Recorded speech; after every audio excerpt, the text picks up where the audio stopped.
I pozdrav svima ljudi, dobrodošli opet danas u novi klip. I danas ću pokazati kako da instalirate Mozilla Firefox pretraživač. Link ću vam ostaviti u deskripciji kako biste mogli da skinete. Idete odmah, znači čim izađe ova stranica, idete odmah besplatno preuzimanje. I vama će se pojaviti ovo.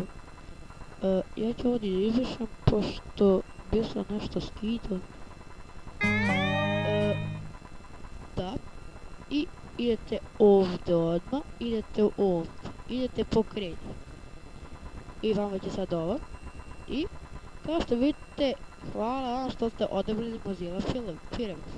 Nećemo da postavimo kao podrazumevani web pretraživač, ja sam stavio kao Opera jer mi Opera nekako bolje od Firefox.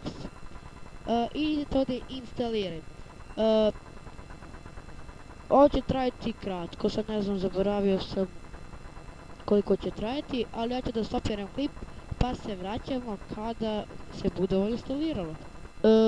Evo, mi smo se vratili i vidim se, i da, vama će nestati i ovo će mu se opet pojaviti. Kaže, ovo će možda da potrebe, meni nije toliko potrebe. I ljudi, mislim da smo instalirali smo Mozilla Firefox. Nemoj, ne sada. I evo, Mozilla Firefox je instalirana, ljudi. Sad ćemo na primjer pretražiti nešto, da imamo kako čitam. Slike. Pas. Ja mislim, da, lepo čitava. Sad znači kako ko ima svoj internet, brate. Sad ću kako čitava slike, super.